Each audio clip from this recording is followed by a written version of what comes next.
साहिल साहिबा से मिलकर बहुत खुश रहने लगा था। आखिर खुश क्यों नहीं होता। जिस प्यार के लिए वो बचपन से तरस रहा था उसे अब जाकर मिला था। साहिल अपने घर में सबसे छोटा था, फिर भी वो अपने घर वालों के प्यार से वंचित था। शायद यही कारण था जो उसे निराशावादी बना दिया था। वो अपने परिवार वालों से बिल्कुल भिन्न था। साहिल जब भी उदास होता या घर वाले उसे डांटते तो वो अकेले अपने कमरे में बैठकर खूब रोता। जब भी वो दूसरे बच्चे को देखता कि उनकी बहनें उसके लिए अपने माता पिता या दूसरों से झगड़ा करते हुए तो उसका दिल भर आता था। वो सोचता काश मेरी भी बहन होती तो मेरा भी साथ देती ना, मेरे लिए भी सबसे लड़ती ना। एक बार साहिल गर्मी की छुट्टी में अपनी चचेरी बहन रंजना के घर गया। वो पहली बार रंजना के ससुराल गया था। उस वक्त रंजना घर पर नहीं थी। वो अपने पति अभय के साथ डॉक्टर के पास गई थी।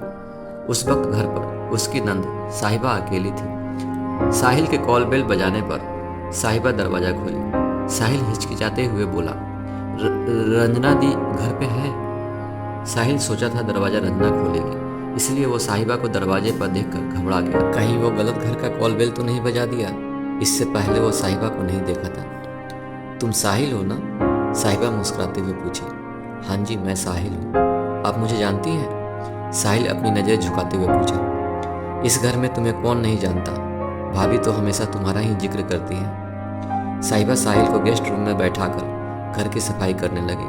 इधर जब कुछ समय बीत गया और रंजना उससे मिलने नहीं आई तो साहिल ने साहिबा से पूछा, रंजना दी घर पर दिखाई नहीं दे रही हैं? हाँ, भाभी डॉक्टर के पास गई हैं, अभी वो आती ही होंगी। तभी साहिल को रंजना सामने से आती दिखाई दी। रंजना साहिल को देखकर बहुत खुश हुई और नज़दीक आकर घर के समाचार पूछने लगी। कुछ देर बाद साहिबा बोली, भाभी सिर्फ बात ही करोगी या साहिल को फ्रेश भी होने दोगी? सॉरी, मैं तो भूल ही गई थी, रंजना कहती हुई खड़ी हो गई। रंजना साहिल को तौलिया देते हुए बोली, फ्रेश होकर जल्दी आना साहिल, मैं खाना लगाती हूँ। थोड़ी देर बाद सभी एक साथ खाना खा रहे थे। साहिल को खाना बहुत अच्छा लगा, इसलिए वो खाना खाते हुए उसने पूछा, आज खाना किसने बनाया है दी? साहिबा ने। रंजना बोली, क्यों खाना अच्छा नहीं है क्या? नहीं दी, खाना तो बहुत अच्छा है, बहुत अच्छा खाना बनाती हैं आप।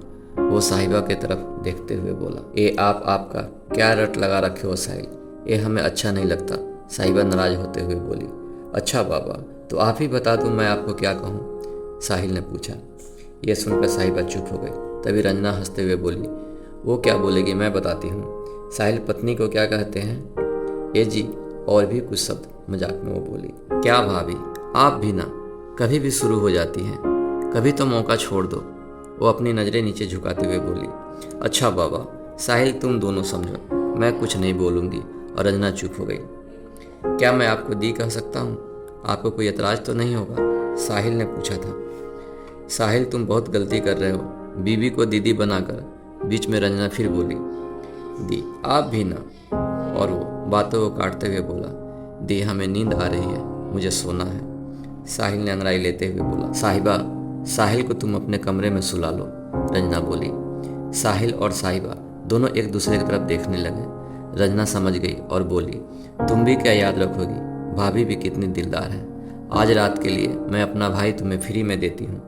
रंजना इस अंदाज में बोली कि साहिबा अपनी हंसी रोक न सकी और वो हंसते हुए अपने कमरे में चली गई। साहिल तुम भी साहिबा के कमरे में जाकर सो जाओ। और रंजना ये बोलकर अपने कमरे में चली गई। जब वो साहिबा के कमरे में गया, वो बिस्तर लगा चुकी थी।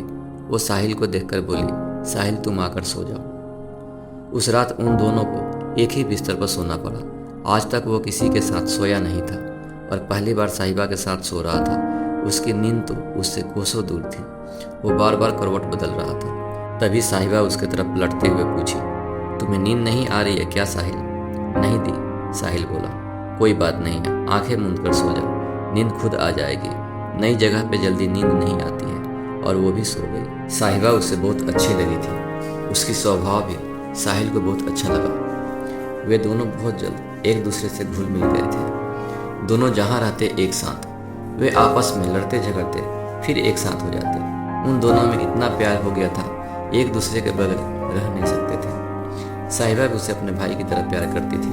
धीरे धीरे समय निकलता रहा। उसे पता भी नहीं चला कब गर्मी की छुट्टी खत्म हो गई और वो दिन भी आ गया जब साहिल को घर लौटना था। आखिरी शाम वो सभी के साथ बैठकर चाय पी रहा था। तभी रंजना पूछी, साहिल तुम्हें साहिबा कैसी लगती है? साहिबा दी तो बहुत अच्छी है, मुझे तो पता ही नहीं चला कब मेरी छुट्टियाँ ख़त्म हो गई। सच पूछो तो यहाँ मुझे बहुत मज़ा आया। जब साहिबा तुम्हें इतनी अच्छी लगती है तो तुम दोनों शादी क्यों नहीं कर लेते?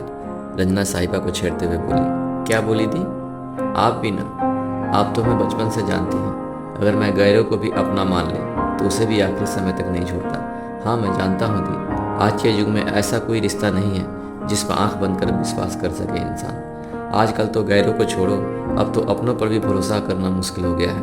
अब तो धीरे धीरे लोगों की सोच इतनी गंदी होती जा रही है कि अगर भाई बहन एक साथ हो तो लोग उसे प्रेमी और प्रेमिका ही समझेंगे, और हम ये नहीं चाहते कि लोग भी हम पे उंगलियां उठाएं। साहिबा दी से शादी करके मैं खुद अपनी नज़रों में गिर जाऊंगा।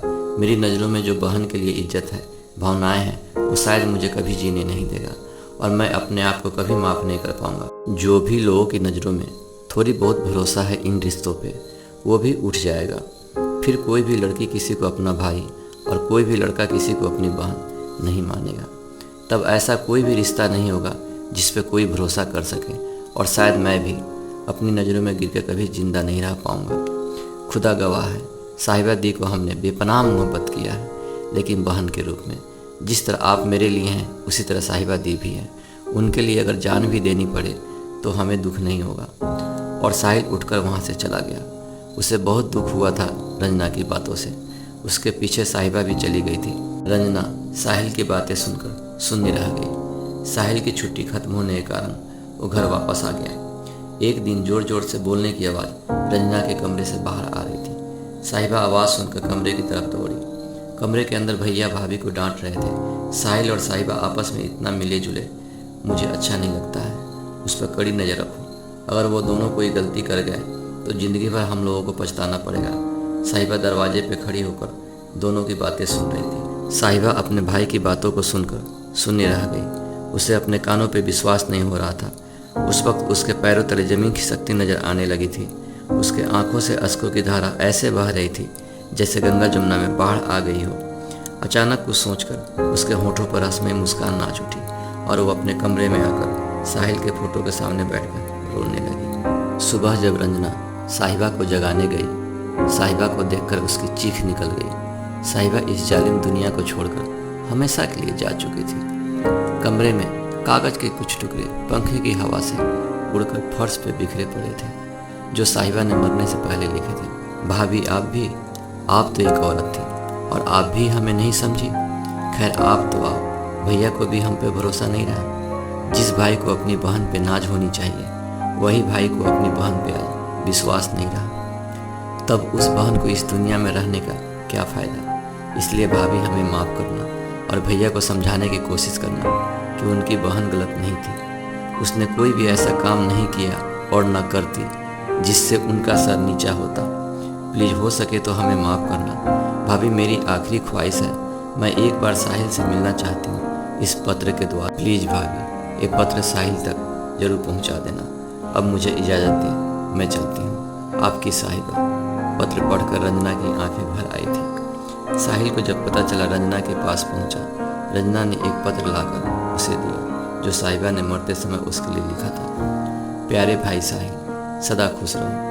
रब करे तुम्हें मेरी उम्र भी लग जाए। मेरे भाई, मुझे माफ़ करना। मुझे बहुत दुख है कि तुम्हें इस दुनिया में अकेले छोड़कर मुझे जाना पड़ा।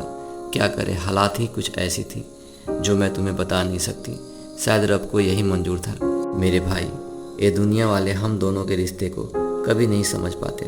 तुमने सच ही कहा था उस दिन, अगर एक लड़का और एक लड़की एक साथ हो तो लोगों को प्रेमी और प्रेमिका ही नज़र आएंगे। खैर, अब मैं तो जा रही हूँ, लेकिन मेरी एक ख्वाहिश है, क्या उसे पूरा करोगे साहिल?